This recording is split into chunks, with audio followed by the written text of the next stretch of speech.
بسم اللہ الرحمن الرحیم۔ السلام علیکم، میں ہوں محمد عمر اور اپنے اس یوٹیوب چینل پہ نئے آنے والے سبھی دوستوں کو خوش آمدید کہتا ہوں۔ آج ہم آپ کو وزٹ کروائیں گے صوبہ پنجاب کا خوبصورت تاریخی اور قدیم ضلع، وہ ضلع کے جو سینکڑوں ادوار کی تاریخیں اپنے اندر سمیٹے ہوئے ہے۔ اس ضلع نے سکندر اعظم کی فتوحات بھی دیکھی ہیں اور مغلیہ دور حکومت کا عروج و زوال بھی دیکھا ہے۔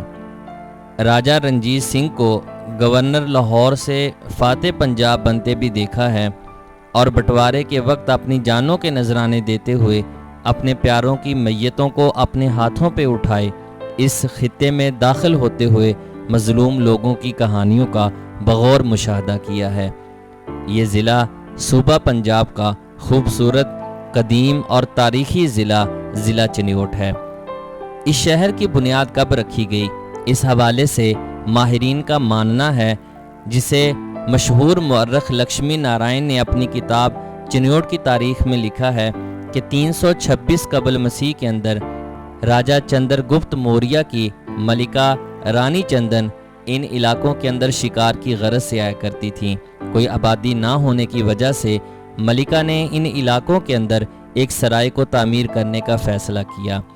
چنیوٹ کی پہاڑیوں پر اس سرائے کو تعمیر کیا گیا۔ کہا جاتا ہے کہ بعد میں اس سرائے کو یونیورسٹی کا درجہ دے دیا گیا، جس میں بدھ مت کے مذہبی علوم سکھائے جاتے تھے اور اس مذہب کے ساتھ تعلق رکھنے والے افراد پوری دنیا سے یہاں پہنچتے اور اپنے مذہبی علوم سیکھا کرتے تھے۔ اس سرائے کے ارد گرد آبادی جمع ہونا شروع ہو گئی اور آہستہ آہستہ یہ شہر آباد ہو گیا۔ اس سرائے کو چندن یوٹ کا نام دیا گیا، یعنی چندن کی جائے پناہ، اور یہ لفظ بعد میں استعمال ہوتے ہوتے چندن یوٹ سے چنیوٹ کی شکل اختیار کر گیا۔ کہا جاتا ہے کہ جب ہندوستان میں مرہٹ راجپوت سکھوں نے اپنی حکومت قائم کی تو انہوں نے مسلمانوں پر ظلم و جبر کی انتہا کر دی۔ اس دور کے معروف بزرگ حضرت شاہ ولی اللہ محدث دہلوی رحمۃ اللہ تعالی علیہ نے کابل کے بادشاہ احمد شاہ ابدالی کو پیغام پہنچایا کہ آپ ہندوستان پر حملہ کریں اور مسلمانوں کو اس جبر سے نجات دلائیں۔ لہٰذا احمد شاہ ابدالی نے ہندوستان پر حملہ کر دیا اور سکھوں کی ہمیشہ کے لیے کمر توڑ کے رکھ دی۔ پانی پت کی آخری لڑائی کے بعد احمد شاہ ابدالی نے لاہور کا رخ کیا۔ لاہور کو فتح کرنے کے بعد احمد شاہ ابدالی نے چنیوٹ قلعے پر حملہ کر دیا۔ اس وقت یہاں نواب عنایت اللہ خان کی حکومت قائم تھی۔ نواب عنایت اللہ خان نے جھنگ سے لے کر چنیوٹ تک حکومت قائم کر رکھی تھی۔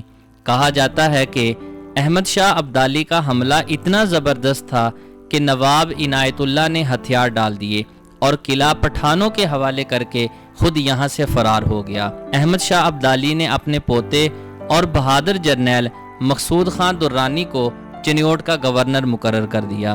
اس طرح درانی پٹھانوں کی حکومت چنیوٹ کے اندر قائم ہو گئی۔ چنیوٹ پر درانی خاندان نے تقریباً 40 سال حکومت کی ہے۔ 1805 میں جب راجہ رنجیت سنگھ پنجاب کا گورنر بنا تو اس نے لاہور کو فتح کرنے کے بعد چنیوٹ قلعہ پر حملہ کیا۔ اس حملے میں سردار مقصود خان درانی شہید ہو گئے۔ مقصود خان درانی کو چنیوٹ میں واقع پہاڑی پر دفن کیا گیا، جس سے اب محلہ مقصودہ آباد کہا جاتا ہے۔ چنیوٹ کی تاریخی اہمیت کا اندازہ ہمیں اس بات سے بھی ہو جاتا ہے جو ریٹائرڈ پروفیسر محمد حیات نے اپنی کتاب چٹانوں میں تاریخ کے اندر ذکر کی ہے۔ چنیوٹ کی ان پہاڑیوں کے اندر تاریخی اہمیت کے حامل پتھر آج بھی موجود ہیں، مگر افسوس کہ موٹر وے کی تعمیر کے لیے چٹانوں کو توڑا جاتا ہے اور قیمتی نوادرات کا ایک بڑا حصہ آج بھی ضائع کر دیا جاتا ہے۔ ان کے مطابق چنیوٹ کی پہاڑیاں ہی وہ مقام ہیں جہاں سکندر اعظم کا بیڑا دریائے چناب کے بھنبر میں پھنسا تھا، جس کے بعد مجبوراً سکندر اعظم کو ان علاقوں کے اندر قیام کرنا پڑا۔ گورنمنٹ کالج تعلیم الاسلام چناب نگر میں تاریخ کے پروفیسر وقار حسین کا ماننا ہے کہ چنیوٹ میں قیام کے دوران سکندر اعظم کا گھوڑا بیماری کے باعث مر گیا تھا، جس کی یاد میں سکندر نے پہاڑ پر اس گھوڑے کا مجسمہ بنوایا تھا۔